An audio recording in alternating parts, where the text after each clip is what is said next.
Breaking news explodes across football media landscape, social platforms, sports networks nationwide. According to sources close to the situation, Cleveland Browns quarterback situation implodes spectacularly midway through training camp. Rumors says head coach Kevin Stefanski announces immediate suspension for third-round selection Dillon Gabriel following alleged physical confrontation with fifth-round phenomenon Shedeur Sanders. Instantly you recognize this represents something far beyond typical training camp tension. This isn't merely position battle intensity, this signifies complete organizational fracture. For enthusiasts craving authentic behind-scenes drama beyond sanitized press conferences, this story delivers everything. If you've tracked Cleveland's quarterback controversy since draft night, subscription becomes absolutely essential. The incident reportedly occurred yesterday afternoon during red zone installation period. Multiple sources with knowledge of the situation describe heated exchange following Sanders allegedly audibling out of designed play, connecting with veteran receiver for touchdown against first-team defense. Gabriel, taking subsequent repetition, supposedly confronted Sanders returning to sideline. Words exchanged, tempers flared, physical contact allegedly initiated. Teammates apparently intervened before situation escalated further, but damage done. We're hearing Stefanski immediately ended practice, cleared facility, convened emergency meeting with front office personnel. The message delivered hours later stunned football world. Gabriel reportedly suspended indefinitely pending internal investigation. Don't misinterpret facts. According to team insiders, this wasn't spontaneous outburst, but culmination of weeks-long tension building since ownership declared Sanders starter, despite coaching staff's clear preference for Gabriel. The Oklahoma transfer expected developmental timeline, structured opportunity, fair competition, instead reportedly watched media attention, practice repetitions, locker room influence shift dramatically toward lower draft selection. Gabriel trained precisely, executed playbook flawlessly, maintained professional demeanor publicly, but yesterday apparently represented breaking point. Let's dissect this impact. It's considerably more multifaceted than commonly perceived. Initially, the clubhouse transformation. Rumors circulating suggest veterans immediately choosing sides, offensive linemen predominantly supporting Gabriel, receivers gravitating towards Sanders, defensive players attempting neutrality while privately expressing concerns about leadership vacuum. Team chemistry carefully constructed throughout off-season program instantly compromised. Such division resists correction and evades quick resolution. This represents potentially season-defining fracture before meaningful competition begins. Secondly, public sentiment. Brown supporters divided viciously across social media platforms. Gabriel supporters emphasize his technical proficiency, system knowledge, collegiate production. Sanders defenders highlight electric playmaking ability, leadership presence, undeniable competitive swagger. The discourse frequently becomes toxic, mirroring broader organizational divide. For Cleveland's community, this significance cannot be overstated. These supporters endured decades quarterback disappointment, their patience exhausted, their expectations impossibly heightened. Currently, they witness another potential disaster unfolding before regular season arrives. Here's where complications intensify. Internal power dynamics.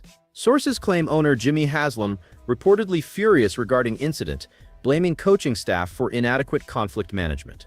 Stefanski allegedly finds himself navigating impossible scenario, disciplining quarterback favored by football operations, while managing owner's clear preference for Sanders. General manager Andrew Berry positioned awkwardly between football decisions and ownership mandates. We're hearing Berry advocated against suspension, preferring internal discipline, mandatory mediation. Stefanski supposedly overruled everyone. His message rang unmistakably clear.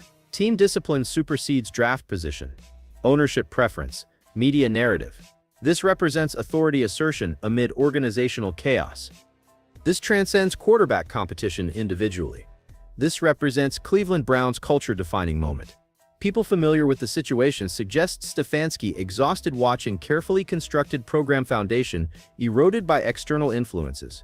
Diplomatic approaches abandoned, tired navigating ownership interference while establishing winning culture. He's wagering professional reputation on maintaining leadership integrity amid unprecedented circumstances. Remarkably, rumors indicate locker room veterans express private support for decision despite public controversy. Let's address performance.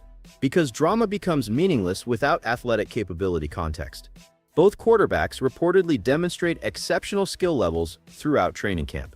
Gabriel's footwork refined, processing speed accelerated, command of offensive system absolute, his intermediate accuracy particularly impressive.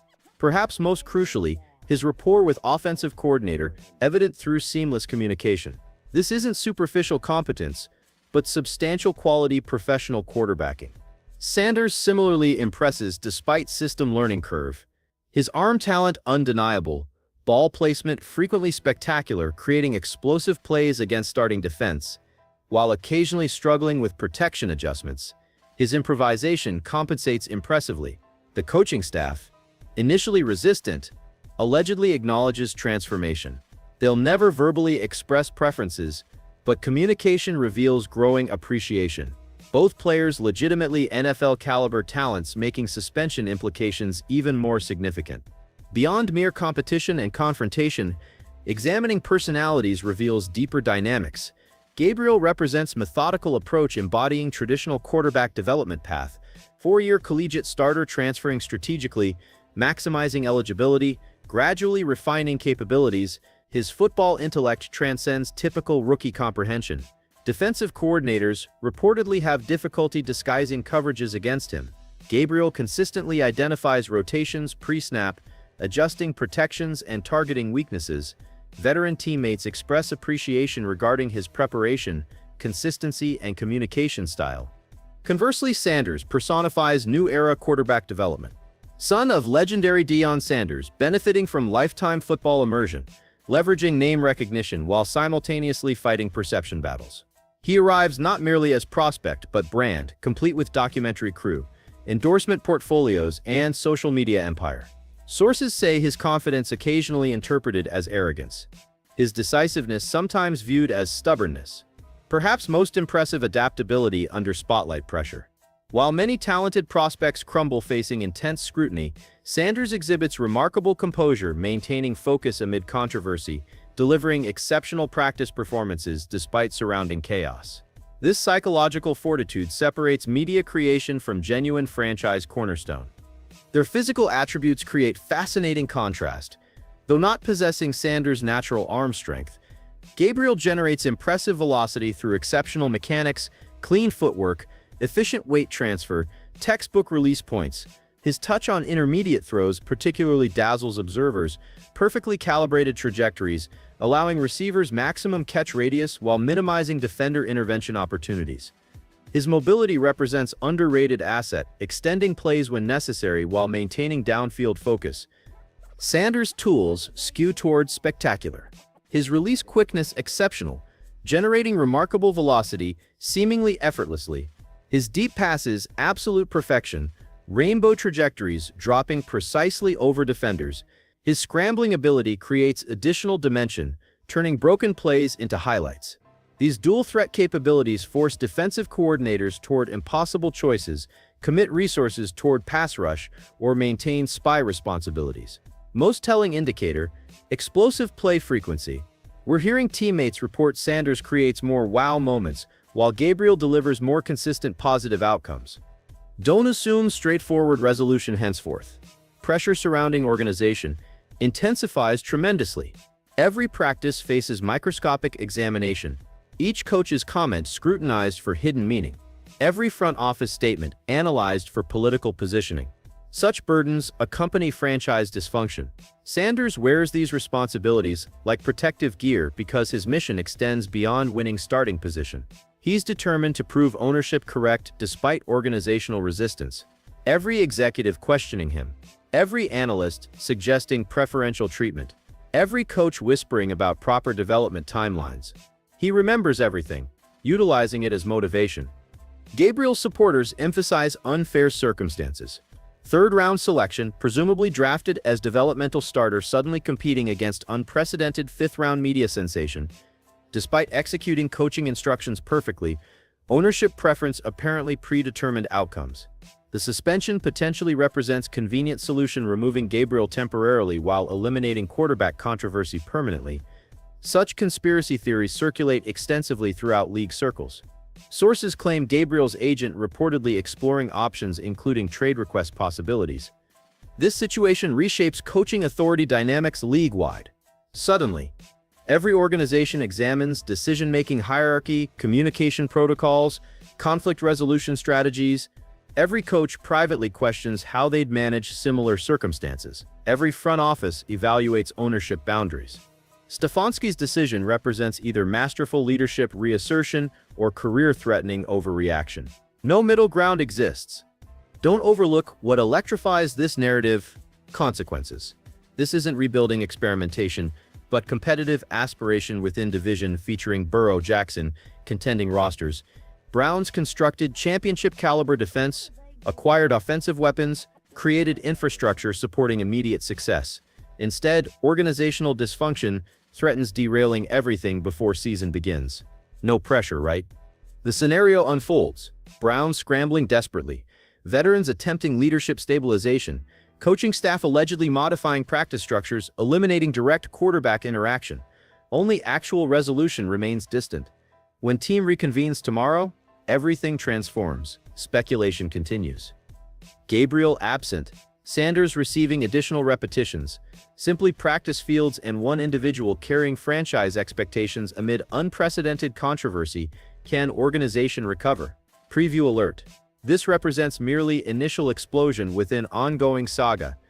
Jimmy Haslam's draft night proclamation didn't merely disturb Cleveland's quarterback room. According to multiple sources, it obliterated Brown's complete operational framework within administrative offices. Traditional decision-making protocols abandoned. Front office authority undermined. Coaching autonomy compromised. Communications between management became strained and performative. Why? Because this surpassed quarterback selection.